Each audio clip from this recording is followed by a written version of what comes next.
강혜신의 오늘의 미국. 연방 법무부와 의회에서 미성년자 성매매 등의 혐의로 조사받은 맷 게이츠 연방 하원 의원이 법무장관으로 지명됐습니다. 공화당 내부에서도 충격이었지만 트럼프 당선인이 그를 지명한 데는 목적이 있습니다.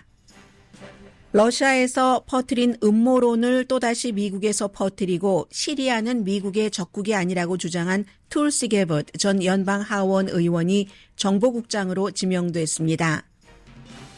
하루 전에 국방장관에 지명된 팍스 앤 프렌즈 주말 진행자도 하루 지나면서 논란은 더 커졌습니다. 그가 백인 우월주의, 신나치 관련 문신을 하고 다니며 군 최고 서열인 현 합참 의장은 오직 흑인이라는 이유만으로 그 자리에 올랐다는 등 극단적인 주장을 펼쳤기 때문입니다. 국무장관에 지명된 마르코 루비오 연방상원 의원은 인준청문회를 무난히 통과할 것으로 예상되지만 나머지 주요 인물들은 인준청문회를 쉽게 통과하긴 어려워 보입니다. 그러나 트럼프 당선인에게는 보관이 있습니다. 일론 머스크가 이끌 정부 효율성 부처의 예산 삭감 대담한 계획은 시작하기도 전에 여러 장애물에 가로막혔습니다. 샌프란시스코에서 100년 넘어 만에 정치 경험 없이 선거에서 이긴 청바지 회사 리바이 스트라우스 가문의 상속자 데니엘 루이 시장 당선자가 요즘 자주 하는 말은 상식으로 돌아가자입니다. 아마존이 미칠 정도로 싼 가격이라는 홍보를 하면서 중국 회사 테무, 쉬인과 경쟁하는 스토어를 오픈했습니다. HALL이라는 스토어로 어제부터 일단 미국에서만 운영되는데 대부분 물건값이 $10 미만입니다. 미디어 환경은 너무 빨리 변합니다. 음모론으로 큰 돈과 인기를 모은 알렉스 존스의 인포월을 법원의 경매 명령으로 산 주체는 풍자 매체 어니언입니다. 주요 언론사가 트럼프 시대에 살아남을 수 있을지에 대해 파이낸셜 타임스가 보도했습니다. 여러분 안녕하십니까? 오늘의 미국 강혜신입니다. 어제 오후부터 오늘 아침까지 특히 이제 케이블 텔레비전에는 딱 세 사람이 딱 화면을 3분의 1로 나뉘어서 한 사람은 맨 오른편에는 국방장관 지명자, 중간에는 이제 국가정보국장, 또 맨 왼편에 시작하는 부분에는 법무장관 지명자가 되어 있습니다. 법무장관 지명자와 국가 정보국장 지명자를 먼저 말씀을 드리고 굉장히 미국 공화당 내부에서도 놀랐거든요. 그런데 왜 그렇게 놀랄 만한 사람을 트럼프 당선인이 지명을 했는가? 이유가 있고 공화당 내부에서도 나 저 사람에게 인준청문회 거치게 해주지 않겠어 하는 사람이 이미 몇 명이 나왔지만 또 트럼프 당선인에게는 방법이 있습니다. 맷 게이츠 법무장관 지명자부터 말씀드리겠습니다. 천둥소리였다. 어제 이 같은 지명을 했을 때라고 얘기하는 사람이 있는데 천둥소리였다고 하는 건 결국은 이제 법무부 장관을 누구를 기용을 해서 기득권을 흔들겠다는 트럼프 당선자의 굳은 의지를 보여준 거겠죠. 미국의 법무부를 줄여서 얘기하면 Department of 이렇게 하지 않고 그냥 줄여서 얘기하면 Justice Department입니다. 정의 디파트먼트입니다. 그런데 이 정의국에 꼭 1984년 조지 오웰의 그 스토리에 나오는 그 이름 부처와 똑같네요. 근데 이제 이 정의부에 법무부에 사실은 이 연방 법무부로부터 수사를 받던 용의자를 이제 장관으로 지명을 한다 하는 건데 우선 이 장관 지명자에 대해서부터 말씀을 드리겠습니다. 연방 법무부가 많은 모든 법을 다 관할하고 기소권이 있고 민권이 있고 너무 많은 이슈들을 관리를 하잖아요. 42살의 플로리다주의 연방 하원 의원으로 주 하원도 연방 하원 의원 하기 전에 했고요. 정치 집안입니다. 아버지가 플로리다주에서 주 상원의원을 하고 지도부에 있었고 또 할아버지는 노스다코타의 유명한 그 정치인을 했기 때문에 결국은 이 사람도 42살밖에 안 됐는데 법대 나오고 2년 동안 변호사로 일하다가 바로 이제 정치에 뛰어들어온 거죠. 해서 케빈 맥카티 연방 하원 의장을 쫓겨낸 것으로 가장 최근에는 유명하고 그 자신이 수사 대상이라는 것부터 좀 간단히 말씀을 드리겠습니다. 법 집행에 대해서는 그 경험이 본인이 수사 대상이 돼서 연방 법무부로부터 조사받은 것밖에 없습니다. 어떤 일이었냐면, 그리고 더 중요한 것은 마가 트럼프 당선인의 처음부터 지금까지 가장 충실한 그런 그 트럼프 지지자라는 것. 의사당 폭동 사건도 옹호를 했고, 그리고 폭동 사건으로 유죄 판결을 받은 사람들 그 형량 같은 것을 제한을 해야지 된다 하는 법안도 발의를 했고요. 2018년도에는 연방 의회 연설에 홀로코스트 부정론자를 초대를 했었던 사람도 맥 게이츠 법무장관 지명자입니다. 그리고 대량 총격 사건으로 자녀를 잃은 두 아버지가 총기 규제에 대해서 그의 주장에 이 맥 게이츠에 반대하자 그들을 청문회에서 쫓겨내려고 했었던 사람도, 그러니까 굉장히 기행을 많이 저지르는 사람입니다. 바이든 가족을 범죄 가족이라고 얘기를 했고, 트럼프의 러시아와의 관계는 조사해서는 안 된다. 법무부 자체를 딥스테이트라고 하면서 저건 없어져야지 돼. 이런 말까지도 했고요. 그리고 또 뭐가 있나요? 연방수사국을 포함해서 세 글자로 된 부처는 다 없애버려야지 된다고 했습니다. 우리가 약자로 DOJ라고 부르잖아요. Department of Justice. 그리고 연방수사국, FBI. 또 뭐가 있나요? 본인과 연관된 곳은 다 없애버려야지 된다고 했네요. 알코올, 타바코, 총기, 폭발물, 단속국. 여기도 본인이 이제 마약 관련 수사를 받았었기 때문에 그리고 왜 그럼 이런 사람을 연방 법무장관에, 그리고 경험도 없고 하는데 했는가? 트럼프 당선인으로서는 보복한다, 개편한다, 이런 얘기를 계속 해왔죠. 미국에서 본인이 부당하게 마녀사냥으로 뭐 수사를 받았다, 이런 것들 때문에 거기를 완전히 부숴버리겠다, 이런 얘기고요. 그래서 트럼프 그 당선인이 맥 게이츠를 이렇게 연방 법무장관으로 지명을 하면서 완전히 뭐 국경까지 보호한다고 했네요. 국경도 보호하고 범죄 조직을 완전히 없애버리고 미국인의 사법부에 대한 심하게 깨진 믿음과 신뢰를 회복할 것이다 하는 건데, 이걸 많은 데서는 어떻게 보냐면요. 이 맥 게이츠를 선택을 한 것은 공화당 의원들에게도 신호를 주는 것이라고 얘기를 합니다. 범죄를 설령, 물론 이거 나중에 그 조사하다가 연방 법무부에서는 기소하지는 않았습니다. 범죄를 수사를 받던 그런 용의자라도 나를 지지하면, 나를 위해서 일한다는 것을 증명을 하면은 법무부 장관까지 올라갈 수 있다. 나의 이 행정부는 충성파들로 구성될 것이고 기존의 모든 것들은 다 깨부술 거다. 기존의 모든 것을 깨부순다는 게 프리덤 코커스, 이 맥 게이츠가 있는 그 프리덤 코커스에서 공화당 하원 의원들이 하는 거죠. 해서 이제 수사 대상인 이 사람을 놓은 건데, 하원에서도 어제까지 수사를 했습니다.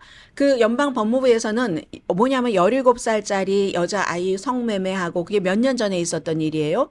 그래서 그 바하마로 가면서 같은 일에 연루된 다른 사람은 유죄 판결을 받고 선고까지 받았습니다. 그래서 그 아이들의 여행 비용, 또 그것과 마약과 관련된 마약 파티, 그리고 심지어는 본인이 같은 연방 의원에게, 의사당에서는 그 홀에서는 신성하다고 생각하기 때문에 그런 것을 해서는 안 되는데, 다른 의원에게 내가 같이 잠을 잔 여자아이들이라고 사진도, 비디오 같은 것도 보여줬고, 이런 것들 뿐만이 아니라 뭐 마약 말씀드렸었죠. 뇌물수수, 아니면 또 선거 관련해서 선거 자금을 본인의 개인 비용으로 쓴 것, 이런 것들을 연방 법무부에서는 어느 날 갑자기 그게 기소를 할 수가 없게 됐다, 이렇게 얘기를 하고, 연방 하원에서, 하원이 공화당이 지금 다수당이었잖아요. 하원 윤리위원회에서도 2021년부터 조사를 해서, 그래서 이번 주에 조사 결과를 발표할 예정이었습니다. 그런데요, 어제 트럼프 당선인이 그를 법무장관으로 지명을 하고 나서 바로 사표서를 제출을 했습니다. 사표를 제출하면 연방 하원 의원도 즉시 수리가 됩니다. 그리고 사표가 수리되면 그동안 그에게 연방 하원 윤리위원회에서는 하원 의원을 수사하던 것이었기 때문에 조사 내지는 수사, 그래서 그 모든 수사를 중단하게 됩니다. 그리고 그 지금까지 해왔던 수사 결과를 발표하지 않게 됩니다. 어제로써 맥 게이츠 법무장관 지명자, 연방 법무부에서도 수사를 받았고, 하원에서도 수사를 받았던 이 사람은 모든 죄 혐의가 다 사라져 버렸습니다. 바람과 함께 사라져 버렸습니다. 그래서 어떤 공화당 의원이 이상한 나라의 앨리스를 읽는 것 같다 이런 얘기까지 하던데요. 어떤 의원 트럼프의 전 보좌관이었던 오하이오주의 공화당 맥스 밀러 그 하원 의원이 한 얘기네요. 오히려 매트 게이츠보다 같은 공화당인데도 미키 마우스가 연방 그 법무장관을 하는 게 훨씬 나을 것이다. 그리고 역시 그 맥스 밀러가 한 얘기입니다. 이 매트 게이츠는 상원의 승인을 인준 승인을 도저히 받지 못할 거다. 이 상원의 승인을 받는 것보다 엘리자베스 2세 여왕과 저녁 식사할 가능성이 높다. 이 사람 이미 숨진 사람이잖아요. 숨진 사람이 살아 돌아와서 같이 저녁을 먹는 게 연방 상원에서 이 사람이 법무장관이 되도록 승인해 주는 것. 이 일이 일어나는 것보다 더 쉽다라고 얘기를 할 정도로 이제 공화당 내부에서도 반발은 있다는 겁니다. 다 반발하는 건 아닙니다. 물론 뭐 일론 머스크는 정치인은 아니지만 정의의 망치가 온답니다. 정의의 망치가 올 수도 있지만 항상 트럼프 임기 1기 때부터 말씀드렸지만 썩은 물 뺀다. 스왑프 하는데 썩은 물을 빼려면 깨끗한 물이 깨끗한 장화를 신고 들어가서 빼야죠. 본인 자체가 범죄 용의자였다는 거죠. 그런데 린지 그레이엄 이 의원을 보면은 참 많은 생각을 하게 하는데 처음에는요. 물어봤어요. 딱 발표가 나오자마자 기자들이 물어보니까 잘 모르겠다고 하면서 조금 이제 좀 지켜보자 이렇게 얘기하더니 저녁부터는 그에게 기회를 줘야지 된다. 기회를 줘야지 된다. 이런 얘기를 했고요.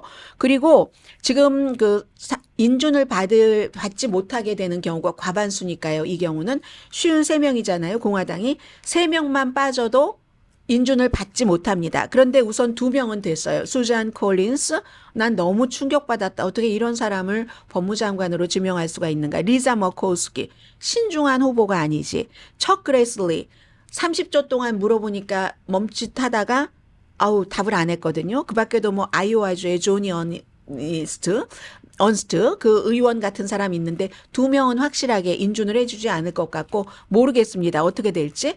미치 매코넬이 남아있네요. 미치 매코넬은 이 맥 게이츠가 하원 의원이지만 미치 매코넬이 트럼프 그 당선자와 굉장히 오랜 시간 동안 나쁜 관계를 가졌잖아요. 그래서 미치 매코넬이 이 상원의 지도부에 다시 본인이 원내대표 선거에 출마하지 않겠다 했을 때 굉장히 축하했었던 사람이 맥 게이츠인데 좋아했었고 그 맥 게이츠가 바로 이 미치 매코넬의 한 표가 필요하게 됐습니다. 인생이 이제 그렇게 가는 거죠. 그래서 이제 오클라호마의 그 마크웨인 멀린이라는 의원은 지난해에 이 그 맥 게이츠가 내가 같이 잠을 잔 애들이야 하고 막 사진을 의원들에게 보여줬다는 그것도 의사당 홀에서 그 얘기가 나왔을 때 엄청나게 비난을 했었거든요. 그런데 어제는 지지를 한답니다. 이 그 맥 게이츠의 이 법무장관을 그리고 린지 그레이엄 같은 경우는 스마트하고 자격이 있다 이렇게 얘기를 하면서 결국은 이제 트럼프 손안에 모든 것이 다 들어갔다 하는 것이고 심지어는 지금 연방 상원에서 몇 명이 3명 이상이 인준을 해주지 않는다 할지라도 트럼프 당선인이 이미 그 보장을 받았잖아요. 어제 이제 된 존 튠 그 공화당의 상원의 원내 대표도 그렇다. 효회를 만들어서 대통령이 원하는 사람을 인준 투표 없이 그렇게 그 장관에 만들 수도 있다라고 얘기를 했기 때문에 그것을 사용할지 사용하지 않을지는 모르겠습니다. 그래서 이제 이 법무부를 어떻게 해보겠다 하는 것이 이제 트럼프 당선인의 생각이고요. 이 법무부는 메리 갈란드라는 바이든이 지명을 하고 임명이 된 법무장관은 바이든의 기밀문서 사건도 조사를 했고 바이든의 아들의 헌터 바이든의 여러 가지도 특별검사를 임명을 해서 수사를 했는데 과연 맥 게이츠가 법무장관이 된다면 만일 트럼프의 사위나 트럼프의 자녀들이 어떠한 경제적인 문제라든가 여러 가지가 있을 때 수사를 지시할지 그건 모르겠습니다. 그래서 이게 지금 세계적으로 미국이 되게 웃기는 나라다 이렇게 생각을 하게 되는 법무장관 지명자 법무부에서 수사를 받던 42살 전혀 기소해본 경험도 없고 변호사 사무실에 이름 걸어두고 한 2년 있었으니까요. 그리고 두 번째는 툴시 게버드라는 국가정보국장 43살입니다. 하와이에 살고 계신 분들은 잘 아시겠네요. 거기서 이제 주 정치인부터 시작해서 연방 하원의원도 꽤 오래 했죠. 2013년부터 2021년까지 본인이 민주당의 대통령 예비선거에 출마할 그때까지. 그리고 지금은 공화당에서 스타입니다. 왜냐하면 마음을 바꿔서 트럼프의 강력한 지지자로 돌아섰기 때문에. 그렇게 돌아서는데 시간이 불과 얼마 걸리지 않았습니다. 예비선거에서 토론할 때는 이 툴시 게버드가 지금 선거에서 떨어진 카멜라 해리스를 엄청 곤란하게 했었거든요. 그리고 나서 본인이 떨어지고 나서 버니 샌더스를 지지했다가 곧바로 이제 팍스 같은데 커멘테이터로 유명해지기 시작하면서 트럼프 마가 쪽으로 이제 돌렸습니다. 육군 방위군 출신이고요. 이라크의 의료부대로 파병이 됐고 루터넌 커널이니까 중령인가요? 육군에서 그랬는데 이 사람은 이 정보국장이라는 게 어떤 것이냐면 한 거의 20개 정도 있는 정보국이 있죠. 우리가 잘 알고 있는 뭐 해외파인 중앙정보국 CIA와 국내 수사를 담당하는 해외 정보인 CIA와 국내 수사를 담당하는 연방수사국 FBI를 포함해서 수많은 한 20군데의 정보국을 총괄하는데 이게 왜 생겼냐면 9.11 사건 이후에 미국이 그런 테러를 당하는데 정보국들이 서로 정보를 공유하지 않고 정보 판단이 잘못됐기 때문에 그렇다 해서 정보국장이라는 자리를 뒀습니다. 그런데 이 툴시 게버드는 정보하고는 전혀 상관이 없는 사람이에요. 하원 의원을 할 때도 이제 군 출신이니까 육군 방위군 출신이니까 여성이고요. 뭐 그런 부분에서 일을 했지 정보와는 전혀 관련 없는 일을 했는데 국가정보국장이라고 하면은 모든 정보국의 자료를 쫙 취합을 해서 에브리데이 대통령에게 일일 브리핑을 하는 그 브리핑 그 문서를 작성을 해서 대통령이 판단을 하도록 하는 그런 사람입니다. 그런데 이 사람은 굉장히 평소에도 친러시아적이었고 시리아가 미국의 적이 아니다. 이건 이제 오바마의 시리아 정책을 싫어하면서부터 시작이 됐는데 많은 미국의 공화당 의원들도 다 시리아를 적이라고 할 때 시리아에 방문해서 야세르 알 아사드 시리아의 대통령을 만나고 시리아를 막 홍보를 합니다. 그리고 어느 정도의 친러시아적이냐면 미국이 우크라이나에서 뭐 생물학 무기를 만들었다고 하던가요. 이런 허위 정보. 이게 러시아에서 나오는 거거든요. 이런 정보가 나오면 막 공유를 합니다. 그래서 밋 럼니 공화당의 상원 의원이 그런 말을 퍼뜨릴 때 정말로 반역적인 거짓말을 퍼뜨렸다라고 얘기를 한 사람이 바로 이 툴시 게버드인데 툴시 게버드를 국가정보국장으로 트럼프 당선인이 지명을 했습니다. 원래는 국방장관으로 지명할지도 몰라 이런 얘기도 나왔었죠. 그리고는 이제 어제 조금 말씀을 드렸고 그 이후에도 또 다른 자세한 내용이 나오는 국방장관 지명자입니다. 핏 헤시게스 44살입니다. 다 40대네요. 그리고 보니까 이 사람은 국방장관의 역할보다는 어쩌면 사회문화전쟁, 이거 국방부 내에서의 사회문화전쟁, 여기에 더 적합하다. 워싱턴이 깜짝 놀랐죠. 누구야? 누구? 후? 이렇게 얘기한 사람들이 많습니다. 왜냐하면 Fox and Friends라는 프로그램이 팍스에서 굉장히 유명한 아침 프로그램이긴 하지만 4명이 공동 진행하죠. 여자 1명 있고. 그런데 주말 프로그램이거든요. 팍스의 주중 프로그램이 아니라 주말 프로그램이고 그리고 미네소타주의 육군 방위군 소령 출신이고 그런데 트럼프 당선자는 평생을 뭐 군에 바쳤다. 평생을 어떻게 군에 바칩니까? 이 사람이 지금 44살밖에 안 되고 팍스에서 일한 지가 지금 10년이 넘는데 20대에 대학교 졸업하고 그리고 대학원 졸업하고 군에 갔다가 그러다가 이제 팍스에서 일한 지가 2010년 초부터거든요. 그런데 이제 290만 명의 군인들과 민간인을 전부 감독을 해야 되고 거의 9천억 달러입니다. 그런데 이 사람은 평소에 뭐 책도 썼고요.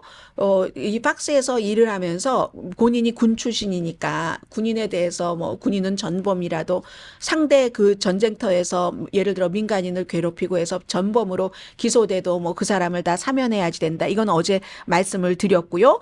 어쨌든 도대체 밥 케이스 같은 그 유명한 정치인도 그 누구? 후라고 얘기를 했었는데 이 사람이 한 얘기는 군 최고 지도자죠. 합참의장이. 시키 브라운이 흑인이기 때문에 그 자리에 있다. 그래서 이건 법무부에서 인종을 고려를 하고 다양성을 고려를 하고 포용성을 고려를 했기 때문에 그런다. 이런 것을 연방 법무부에서 아니 국방부에서 다 치워버려야지 된다. 그런 생각을 갖고 있는 모든 장군들을 다 해고해야지 되고 진보파는 미국 내부의 적이라고 얘기를 하고요. 이런 얘기. 그리고 또 지금 로이드 어스틴 국방장관도 흑인이잖아요. 이 로이드 어스틴은 1월 6일 의사당 폭동 사건 때 전현직 군인들이 거기에 이제 개입이 된 것을 알고 거기에 대해서 이제 조사하라는 지시를 했거든요. 그런데 이 국방장관 지명자인 팍스 앤 프렌즈 주말 뉴스 앵커 뭐 어제로서 그만뒀습니다만 이 사람은 거기에 반대를 하고 그리고 이제 여자들 전투는 안 된다 뭐 이런 얘기 인류 역사를 돌아보면 남자들이 훨씬 유능하다. 여기에 대해서 이제 현대전에 대해서 반대적인 생각을 갖고 있는 사람들도 있고요.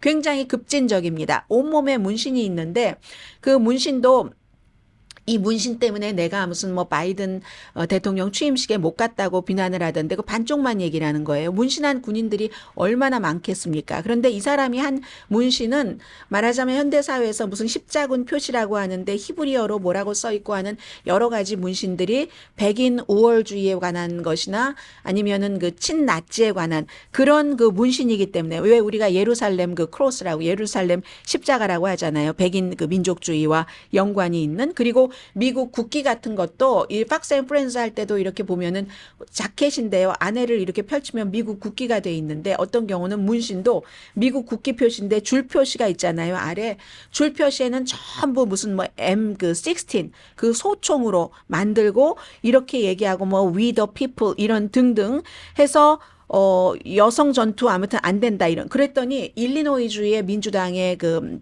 상원 의원이 태미 덕 워스 의원이 여성이고 대만계고 이라크 전쟁에 복무를 한 헬리콥터 조종사잖아요. 근데 헬리콥터가 공격을 받아서 그래서 두 다리를 잃고 오른팔도 부분적으로만 쓸 수 있습니다. 그 의원이 얘기를 하는데 전투 역할이 여자는 안 된다고 지금 뭐 미군 제가 숫자는 잊어먹었어요. 미군 군인에 얼만큼 많은 여군이 있는데 그 여군들이 없이는 미군이 지탱을 하지 못하고 현대전은 예전처럼 막 그냥 군인들끼리 지상에서 막다들여서 이렇게 하는 일만 있는 것들도 아니고 하기 때문에 여자 군인이 없으면은 미군이 지탱을 할 수가 없다. 그리고 지금 그 국방장관 지명자는 내가 이 두 다리를 어디서 다쳤는 줄 아는가? 내가 술집에서 싸우다가 다쳤나? 아니다. 전쟁터에서 다친 거다. 더군다나 요즘처럼 군에 가지 않겠다고 하는 사람들이 많은데 이럴 때 여자는 뭐 안 된다고 전투에는 안 된다고 하는 거 이거는 현대 전쟁의 본질과 굉장히 떨어져 있는 거다. 뭐 이런 얘기를 했고요. 어쨌든 이 그 이름을 제가 말씀 안 드렸네요. 팍스 앤 프렌즈를 공동으로 그 진행을 했었던 피츠 헤시게스 국방장관 지명자는 국방부 내에서의 문화전쟁 같은 것에 굉장히 이제 관심이 많은 사람. 그래서 많은 사람들은 팍스 앤 프렌즈의 주말 공동 진행자는 국방장관의 자격이 될 수가 없습니다. 이렇게 얘기를 하고 있지만 그러나 또 이 부분에 대해서는 뭐 하원 의장인 마이크 그 존슨이라든가 이런 사람들은 너무너무 아무튼 뭐 자격이 있다. 뭐 이 마이크 존슨은 트럼프 이 당선인이 하는 얘기는 다 옳다. 이렇게 얘기를 하고 있습니다. 그래서 이제 인종적인 것도 굉장히 군에서 이건 이제 그 소수 인종으로서 신경이 쓰여지는 부분이죠. 인종적인 것들이 그걸 이제 이렇게 배려해서는 안 된다. 배려가 아니라요. 유일하게 어퍼머티브 액션 좋은 대학교에서 아이빌리그에서 막 없애야지 된다고 하면서도 군에서 안 없앱니다. 안 없애는 이유가 군에 들어가서 그 힘들게 일하는 것을 싫다고 생각하는 사람들이 많기 때문에 소수 인종을 모집하려고 그러는 겁니다. 그런데 모집해서 전투에는 보내면서 이거 인종적인 뭐 평등 대우 이건 안 된다라고 생각을 평소에 하고 공식적으로 책에도 쓰고 한 사람이 국방장관 자격이 있는가? 그 무엇보다도 아무튼 소령 출신으로 군에서 떠나온 지 오래됐고 그러면 어떤 분들이 이런 얘기를 하시던데요. 미국의 국방장관은 뭐 평소에도 민간인이 하던데 뭘 그래? 네, 맞습니다. 주로 거의 민간인이 하게 하고 오히려 군 출신을 국방장관으로 둘 때는 그 텀을 둡니다. 기본적으로는 한 7년 정도 막 사성장군, 삼성장군이 국방장관을 하잖아요. 지금처럼 뭐 제임스 마티스처럼 전처럼 이렇게 될 때는 적어도 군에서 군에서 은퇴를 하거나 군에서 나오고 7년 이상을 떨어지도록 하고 영 뭐 사람이 없고 특별한 경우가 있을 땐 그걸 약간 그 좀 융통성을 주죠. 그렇게 해서 국방장관 된 사람이 이번에도 그랬고 제임스 마티스도 그렇고 그렇지만 그렇다고 해서 군을 뭐 290만 명의 민간인과 군인을 운영할 능력이 없고 막대한 9천억 달러의 자금을 운영할 능력이 없는 사람을 거기에 놓지는 않습니다. 예를 들어서 CIA에서 일을 했다던가 아니면 큰 기업 뭐 예를 들어 그런 기업에서 일을 해서 운영의 묘를 안다던가 그런 사람을 두고 아니면 정부 또 정치인 출신도 있죠. 그런 사람을 두지 이렇게 그 44살의 소령 출신을 국방장관으로 두진 않거든요. 이것도 역시 트럼프 당선인의 뜻이죠. 그런데 텍사스주의 공화당 트로이 넬스 의원의 뜻과 많은 사람들이 일치하는 것 같습니다. 트럼프 그 대통령 당선자가 말하는 건 뭐든지 다 많다. 그래서 그가 지금 우리 당의 지도자이고 따라서 트럼프 당선인이 생각하고 있는 목표, 사명, 목적 이런 것이 있기 때문에 그것이 무엇이 되든지 우리는 그걸 다 받아들여야지 된다. 전부 단어 하나하나까지 다 받아들여야지 되고 트럼프 당선인이 우리 정치인들에게 3피트까지 뛰어올라서 머리를 좀 이렇게 긁적긁적거려 보라고 하면은 우리 모두 3피트까지 뛰어올라서 머리를 긁적거려야 된다. 그게 다다. 이게 공화당 텍사스주의 트로이 넬스 의원. All of it.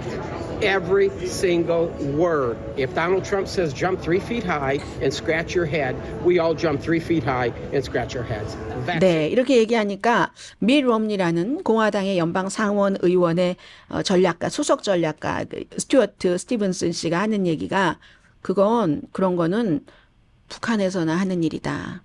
뭐든지 다 옳다고 옳소. The reason people say stuff like this is to curry favor with Donald Trump.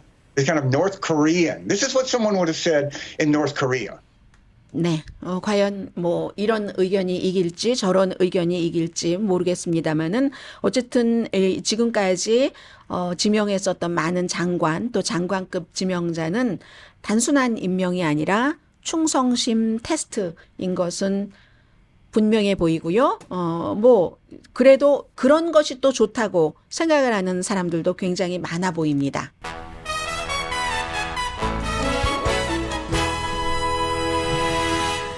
정말 추수감사절 얼마 안 남았네요. 추수감사절 때 여러분들 저희는 집에서 정치 얘기 안 할 것 같아요. 어떠십니까? 잠시 뒤에 뵙겠습니다. 라디오 서울방송 오늘의 미국 듣고 계십니다. 여러분과 제가 한 번도 가보지 않은 길부터 가보겠습니다. 많은 분들이 궁금해하시죠. 일론 머스크와 비벡 라마스와미가 이끈다는 그 정부 효율 부처 과연 예산 삭감 한다는데 그렇지 않아도 미국은 참 공무원 그 세계가 방대했어. 좀 너무 낭비가 심했어. 이렇게 생각하시는 분들도 많은데요. 굉장히 대담한 계획이잖아요. 예산의 뭐 3분의 1을 뭐 2조 달러를 줄인다고 하고 부처가 한 400군데 있으면 300군데는 없애고 99군데 이것도 사람들이 딱 귀에 들어오게 눈에 들어오게 99군데라고 얘기한 것 같아요.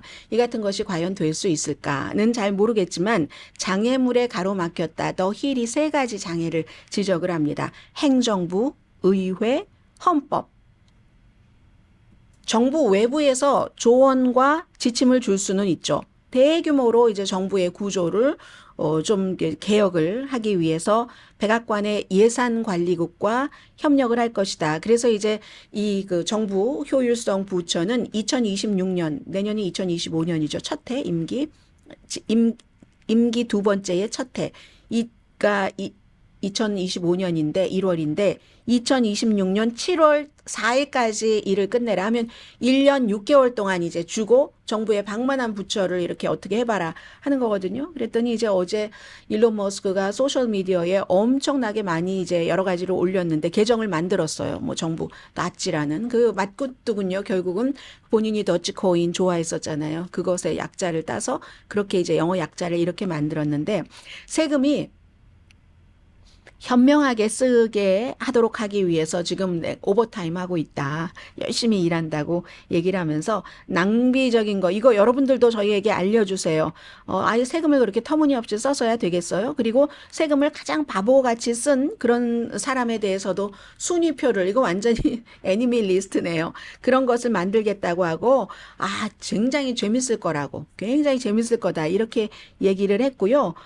그런데 이제 뭐 예를 들어서 브루킹스 연구소의 어떤 수석 연구원인 데릭 웨스트 씨 같은 경우는 아무것도 할 권한이 없다는 겁니다. 그냥 이게 우리는 좋을 거라고 생각해. 여기서 이렇게 뭐 400군데 부처 가운데서 뭐 99군데만 남겨놓고 다 없애버려. 이게 우리는 좋다고 생각해라는 생각을 말하는 것 이외에는 아무것도 할 권한이 없답니다. 일론 머스크가 그렇게 시간이 많고 그 본인의 그 시간을 낭비하고 싶다면 뭐 그러면 that's okay. 보고서 정도는 작성할 수 있지만 의회에서 만든 보고서가 아니고서는 어떤 권위가 있는지 지금 한 번도 있어보지 않은 일이기 때문에 아무도 모른다는 거죠. 중요한 예산 삭감은 반드시 의회의 승인을 받아야지 됩니다. 지금 사흘째 연속 말씀드리네요. 돈에 관한 것은 연방 하원에서 시작을 합니다. 공화당이 뭐 하원, 상원 다 장악을 하긴 했지만 하원에서 지금 몇 표 차이 나지 않기 때문에 이게 별로 힘들고 상원에서도 그게 완전히 일론 머스크가 이런 걸 가지고 왔어. 뭐 또 이 트럼프 대통령이 내년에 이렇게 해봐야 되겠어 할 때 하원에서 일단 부딪히고 하원을 통과해도 상원에서 이게 통과되려면 돈 관련해서 이게 60명이 해야지 되는데 민주당이 47명, 공화당이 53명이니까 이거 힘들잖아요. 물론 일론 머스크와 트럼프 당선인의 관계가 너무 가까워서 이런저런 그 얘기를 듣는 것 이건 너무 좋죠. 어제도 보니까 하원의 의원들에게 마이크 존슨 해줘라 해서 됐어요. 결국은 하원 의장 해서 그 연설할 때 그 일론 머스크도 동행했는데 완전히 기립박수 받았다고 하거든요. 그래서 대통령도 막 농담하던데 요즘 나랑 너무 가까이 있어서 집에 있는 것보다 뭐 이 말하려고 있는 게 더 많고 집에 안 갈 거야. 그를 어떻게 내쫓겠어? 내가 그를 싫어할 때까지 막 이런 농담들도 많이 하던데 제일 중요한 것은 전문가들은 이해상충을 끊임없이 지적을 합니다. 테슬라와 스페이스X와 또 스타링크까지도 정부와 이미 계약돼 있는 게 너무 많고 그리고는 이제 또 법적으로 걸려 있는 것들이 너무 많기 때문에 누가 이런 얘기를 하냐면요. 좀 중도보다는 약간 중도 좌파 성향의 띵크탱크인 Third Way의 경제 프로그램 관련 책임자인 제크 몰러 씨가 사실 일론 머스크는 지금까지 앞으로도 그런 생각을 하겠죠. 본인이 사업가니까 정부로부터 정부와 계약을 하고 있으니까 어떤 이익을 얻으려고 하는데 정부로부터 이익을 얻으려는 사람에게 정부의 열쇠를 넘겨주는 거잖아요. 이게 얼마나 극도로 위험하고 이해상충의 얘기냐. 이거 희극이지. 희극이지. 그리고 더 많은 낭비지.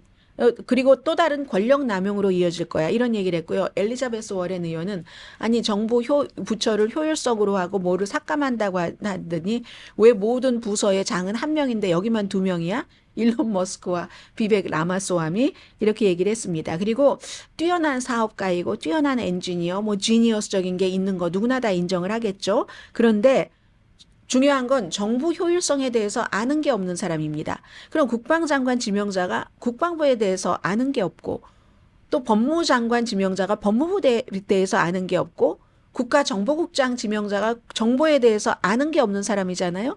이 일론 머스크와 비벡 라마스와미도 정보 효율성에 대해서 아는 게 없는 사람이고 또 일론 머스크는 굉장히 그 직원들에게도 인기가 없습니다. 돈을 많이 주니까 있는 면도 있고 본인의 창의성 발휘, 목표 설정과 이룸 이것 때문에 있는 사람들도 있지만 기본적으로는 뭐 크게 존중을 받는 존경받는 그런 CEO는 아니잖아요. X에 딱 들어가서 X가 지금처럼 어떤 것에 온상이 된 음모론의 온상이 됐기 때문에 이번에 일론 머스크의 목표대로 트럼프 당선인을 당선시키는 데는 큰 힘을 썼지만 일론 머스크의 그 X가 예전에 트위터와 달리 갑자기 우파의 굉장한 음모론의 온상이 된 게 사람들을 엄청 줄였잖아요. 이거는 상상할 수 없는 정도의 숫자예요.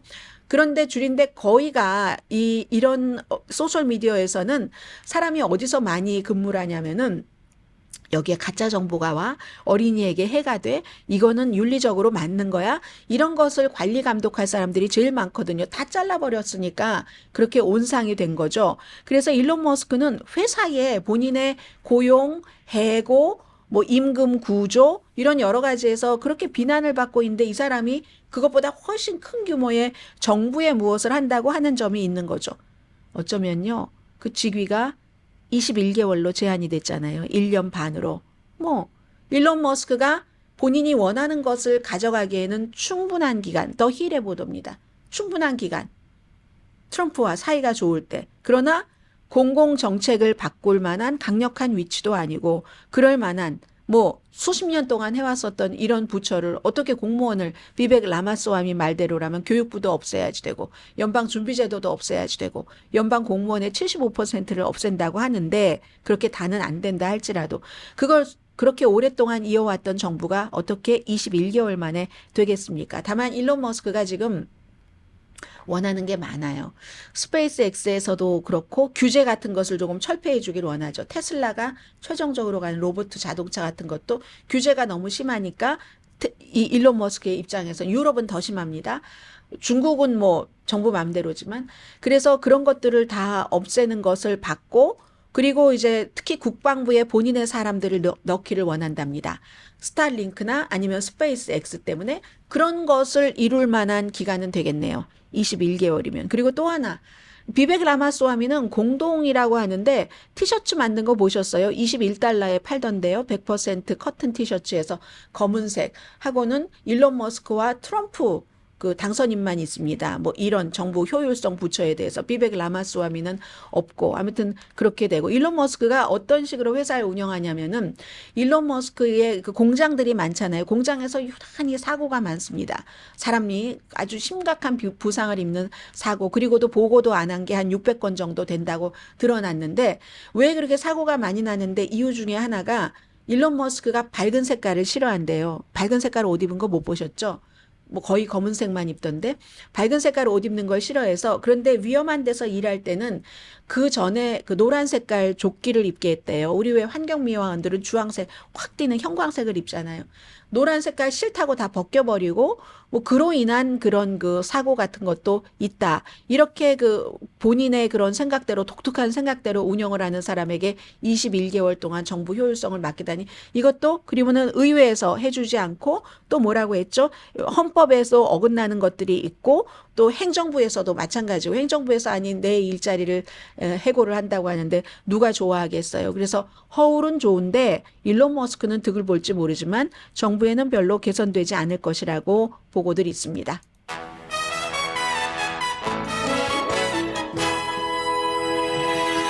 라디오 서울 방송 오늘의 미국 듣고 계십니다. 저도 오후에 한번 해보려고 하는데요. 아마존에서 이거 휴대폰에만 된답니다. 그리고 미국만 되는데 왜 테무나 쉬인 SHEIN 쉬인이라고 읽는다고 하죠.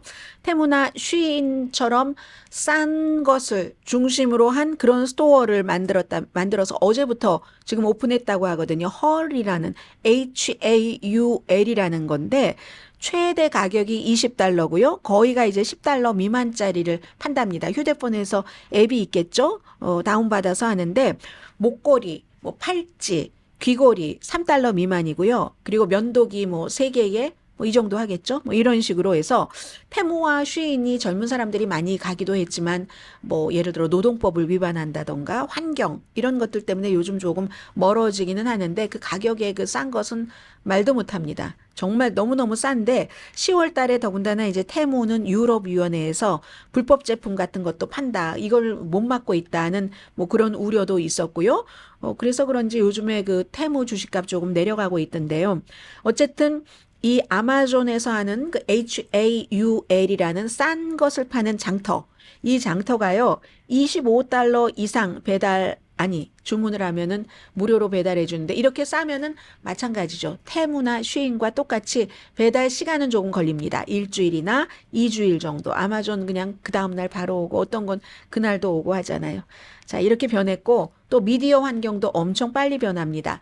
뭐 많은 한국 분들이 들어가시지는 않으셨겠지만 그 인포워라는 너무 미국에서 영향력이 있었던 음모론을 많이 퍼뜨린 알렉스 존스의 그 인포워가 결국은 텍사스의 판사에 의해서 저 경매해버려. 더 이상 이거 하면 안 돼. 뭐 왜냐면은 하도 거짓말을 많이 하는데 그 가운데서도 그 아이를 총격 사건으로 잃은 부모님들이 계속 지금 그 사건이 일어난 지 얼마나 세월이 오래 흘렀는데도 그 사건이 어린아이들이 배우였다고 하고 죽지 않았다고 하고 하니까 고소를 해서 얼마였었죠? 15억 달러를 배상하라는 명예훼손 소송으로 그렇게 해서 15억 달러를 배상하라는 판결이 나서 결국은 이제 뱅크럽시하고 팔아버리게 되는데 그래서 이걸 누가 가져가느냐?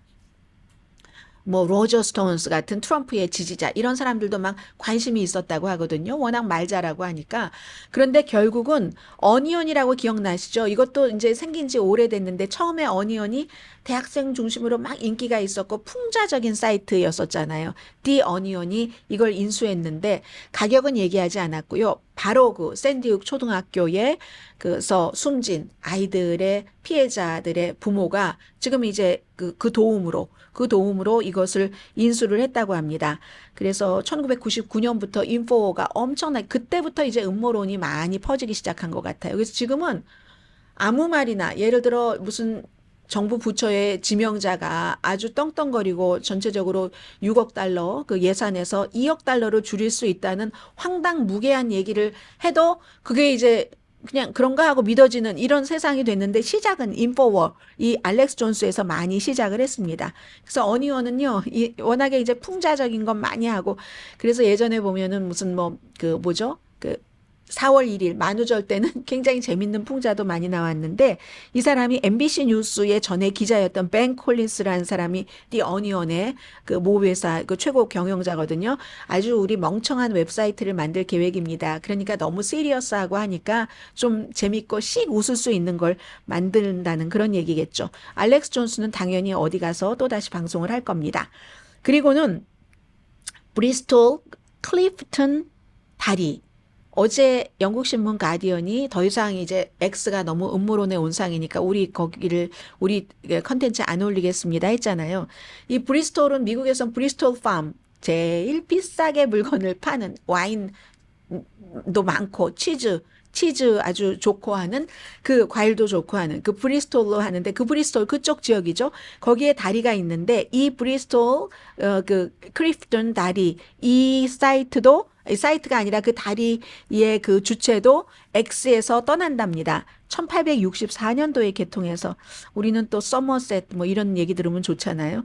브리스톨의 그 클리프턴과 노스 서머셋을 연결하는 다리인데 뭐 똑같습니다. 가디언과 마찬가지 그 이유로 정말 유명한 그 디자이너가 만들고 뭐 설계하고 해서 이렇게 했는데 최근에 일론 머스크가 이 X를 인수한 이후에 너무 이상해지기 때문에 우리가 사실은 운전자들에게 교통 상황도 업데이트하고 뭐 통행 금지 내려지면 알려드리는 것도 중요하지만 더 이상은 너무나 부적절한 컨텐츠가 많기 때문에 이런 곳에 저희의 것을 올릴 수는 없습니다. 해서 이제 더 이상 올리지 않겠다는 거고요. 미디어 대표들이 트럼프 행정부 임기 2기에 국민의 적이라고 1기 때도 비난했는데 우리가 살아갈 수 있을까 하는 것을 너무 걱정한다는 겁니다. 이 파이낸셜 타임즈가 길게 보도를 했는데 심지어 트럼프 당선자는 뭐 무슨 이런 일반 매체는 물론이고 팍스도 어쩌다가 이제 민주당 관계자들 이렇게 나와서 얘기 잘하고 본인 마음에 안 들면 팍스도 무슨 허가 취소하겠다 이런 얘기까지 요즘 하고 있잖아요. 이게 규제와 방법적으로는 사실은 이게 법적으로는 힘들지만 어떤 규제와 어떤 그 대통령의 권한으로 할 수는 있겠죠. 왜냐하면 이 모든 것을 언론 매체를 그 관장을 하는 기구가 있죠. 연방통신위원회 위원장도 바뀌는데 통신위원회 위원장이 뭐 할 수 있는 권한 그런 역할이 있기 때문에 알아서 워싱턴 포스트나 알아서 이런 그 LA 타임스나 아니면 그 USA 투데이처럼 사업가가 운영을 하고 사업가의 돈이 들어간 곳은 알아서 기었다는 거죠. 알아서 기면 이제 더 누를 수도 있다는 얘기가 있음에도 불구하고, 그리고 이제 유력한 이 연방통신위원회의 위원장 그 후보가 그 후보 중에 한 명인 브랜던 카라는 사람도 이 사람도 역시 헤리티지 재단의 프로젝트 2025에서 한 챕터를 쓴 그런 사람이거든요. 그래서 분명히 환경은 나빠질 것이다. 이렇게들 사람들이 생각들을 하고 있죠. 아무리 이제 알아서 기면은 더 누르게 돼 있는 이제 그런 그 심리 뭐 이런 것들도 오지 않을까 언론계에서는 걱정들 하고 있다는 얘기입니다. 요즘 뉴스가 많아서 이 그 샌프란시스코에서 시장으로 그 당선된 다니엘 루이요. 이분이 그 리바이 그 스트라우스 재산의 상속자잖아요. 우린 상식으로 돌아가고 싶을 뿐이다. 기본을 전달해야지 되는데 경찰서에 인력을 배치하고 도시에서 약물 위기 통제하고 스몰 비즈니스 번창할 수 있도록 하고 대기업을 샌프란시스코로 돌아오게 해야지 된다. 마약 사용 줄이고 또 이 홈리스 캠프 문제도 해결해야지 된다. 이런 얘기를 하면서 당선됐습니다. 강혜신이었습니다.